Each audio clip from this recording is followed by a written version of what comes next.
സാധാരണയായി ആരെങ്കിലും തല കാണിച്ചു, മുല കാണിച്ചു, അത് കാണിച്ചു, ഇത് കാണിച്ചെന്നും പറഞ്ഞുകൊണ്ട് സോഷ്യൽ മീഡിയയിൽ വീഡിയോസ് ഇട്ടു, ചിത്രങ്ങളിട്ടു, ഇങ്ങനെയുള്ളതിൻ്റെ പുറകൊന്നും ഞാൻ പോകാറില്ല. ഞാൻ അതൊരു കണ്ടൻ്റായിട്ട് സ്വീകരിക്കാൻ ഇഷ്ടപ്പെടാറില്ല. പക്ഷേ ഇപ്പം ഈ ഇടയായി നമ്മളെ ഇഷ്ടപ്പെടുത്തുവാണ് അങ്ങനത്തെ കണ്ടൻറ്റുകൾ സ്വീകരിക്കാൻ. സമൂഹ മാധ്യമങ്ങളിൽ ഇങ്ങനെയുള്ള ചിത്രങ്ങൾ, വേണ്ടാധീനമുള്ള വീഡിയോസൊക്കെ വരുമ്പോൾ അല്ല പ്രതികരിക്കുന്നത്. അത് സമൂഹത്തിന് ദോഷകരമാം വിധം വരുമ്പോഴാണ് പ്രതികരിക്കണമെന്ന് എനിക്ക് തോന്നുന്നു. അത്തരത്തിൽ ഈയിടെ സോഷ്യൽ മീഡിയയിൽ ജിനൂസിൻ്റെ വ്ളോഗ് ഒന്ന് കണ്ടതാണ് കേട്ടോ. ഫാമിലി വ്ളോഗിൻ്റെ പേരിൽ പ്രായമുള്ള ഒരു സ്ത്രീ കാണിച്ചു കൂട്ടുന്നതൊക്കെ സമൂഹത്തിന് നിരക്കാത്ത കാര്യങ്ങൾ. നമ്മുടെ രാജ്യത്ത് ഇഷ്ടമുള്ള വേഷം ധരിക്കാനുള്ള വസ്ത്ര സ്വാതന്ത്ര്യം നമ്മുടെ ഭരണഘടന ഉറപ്പു നൽകുന്നു.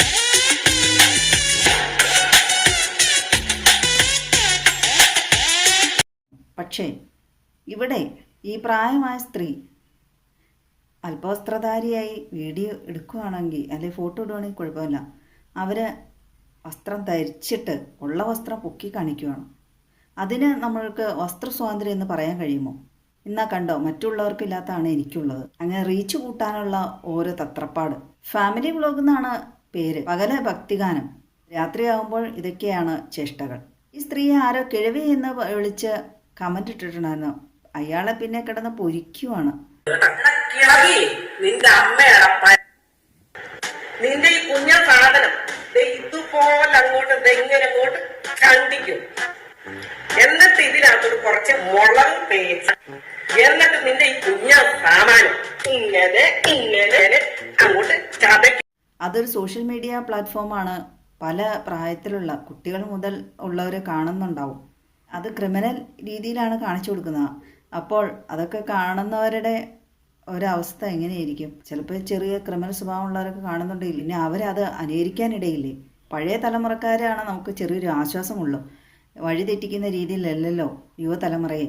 അവർ വസ്ത്രം ധരിക്കുന്നതും സംസാരിക്കുന്നതും അവരുടെ സംസ്കാരമെല്ലാം വളരെ മാന്യമാണ് എന്നാണ് നമ്മൾ മിക്കവാറും തന്നെ ധരിച്ചിട്ടുള്ളത്. അമ്മയുടെ സ്ഥാനത്തൊക്കെയാണ് കാണാൻ ആഗ്രഹിക്കുന്നത്.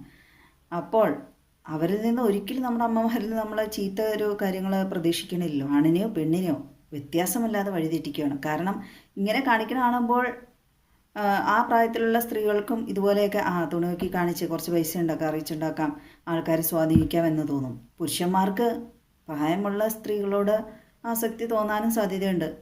ഇത് കണ്ടപ്പോഴാണ് വെറുതെ അല്ല 10-70 വയസ്സായ സ്ത്രീകളെ യുവപുരുഷന്മാർ പീഡിപ്പിച്ചു അങ്ങനെയുള്ള വാർത്തകളൊക്കെ കാണും. ആ ശരീരം മാത്രം കാണിച്ചാലും ഒരു യുവതിയുടെ ശരീരം പോലെയാണ് തോന്നുന്നത്. ഈ പ്രായത്തിൽ ഇത്രയും ലൈംഗിക ആസക്തി ഇവർ കാണിക്കുന്നുണ്ടെങ്കിൽ ഇവർ നല്ല പ്രായത്തിൽ എന്തായിരുന്നിരിക്കും?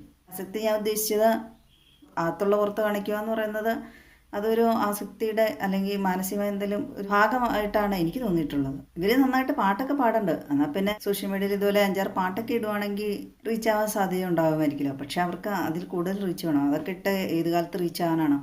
പൈസ കിട്ടാനാണ് കൂടുതൽ. ഇങ്ങനെയൊക്കെ കാണിച്ചാൽ നിമിഷ നേരം കൊണ്ട് റീച്ചും പൈസയും എല്ലാം കയറി പോവുകയാണല്ലോ. ഒപ്പം ഏറലും കയറും എന്നുള്ള വേറെ കാര്യം. ഈ പ്രായത്തിലുള്ള റീന ജോൺ എന്ന് പറഞ്ഞുകൊണ്ട് ഒരു ചേച്ചിയുടെ വീഡിയോ ഞാൻ കണ്ടിട്ടുണ്ട്. ഷോർട്സിലൊക്കെ കാണാറുണ്ട്. ആ ചേച്ചി വസ്ത്രം ധരിച്ചാൽ അവർ പൊക്കി കാണിക്കുന്നു. അവർ വേറെ ദുരുദ്ദേശങ്ങളൊന്നും കാണിക്കാറില്ല. അവർ വലിയ വൈറൽ താരമാണ്. അവരൊരു ക്യാൻസർ അതിജീവിതയാണ്.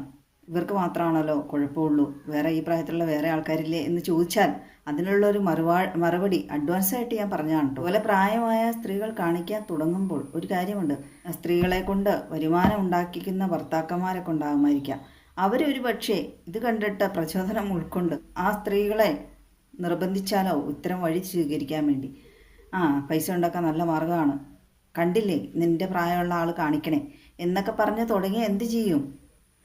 ചിലപ്പോൾ ഭർത്താക്കന്മാർ മാത്രമായിരിക്കണമെന്നില്ല, മക്കളും ആ പാത പിന്തുടരാൻ നിർബന്ധിച്ചാൽ അവരുടെ പാട്ട് കേട്ടിട്ട് എനിക്കെന്തോ ആ ഭഗവാനെ കളിയാക്കുന്ന ഒരു രീതിയായിട്ടാണ് തോന്നിയത്. കാരണം അവരുടെ ശരീരത്തെക്കുറിച്ച് തന്നെ വർണ്ണിക്കുകയാണ് അവർ ആ പാട്ട് വെച്ച്. ഇങ്ങനെയുള്ളൊക്കെ ചില കാര്യങ്ങൾ വിളിച്ചു പറയുന്നവർക്കെതിരെ ഇപ്പോൾ ദിയാകൃഷ്ണയുടെ സിന്ധുകൃഷ്ണയൊക്കെ കേസ് കൊടുത്ത പോലെ കേസൊക്കെ കൊടുക്കാനും ഇട്ടവരെ കൊണ്ട് ആ വീഡിയോസ് ഡിലീറ്റ് ചെയ്യിപ്പിക്കാനും ഒക്കെ നിയമ അധികാരികളും അല്ലാത്തവരൊക്കെ. പക്ഷേ എന്നാലും തെറ്റായ രീതിയിൽ വീഡിയോ ഇട്ട് കച്ചായിട്ട് ഇറങ്ങിയിരിക്കുന്നവരുടെ ആ തോന്നിയാസം അവസാനിപ്പിക്കാൻ ആർക്കും ഇത്രയും ഉത്സാഹം ഉണ്ടാകണമെന്നില്ല.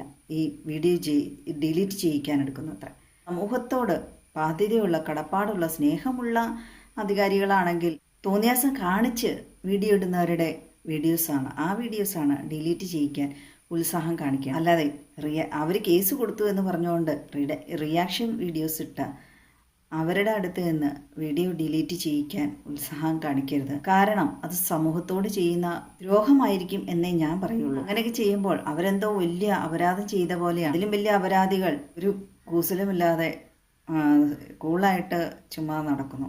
എന്നിട്ട് അവരെ പോലും ചെന്ന് പൊക്കാതെ ഇതുപോലെ സമൂഹത്തിൽ നല്ലത് വരട്ടെ എന്നോർത്ത് വീഡിയോസ് ഇടുന്നവരെ ചെന്ന് പൊക്കുമ്പോൾ എനിക്കും മനസ്സിന് വിഷമം ഉണ്ടാക്കും. നന്മ ചെയ്തിട്ട് തിന്മ വരുന്നതുകൊണ്ട്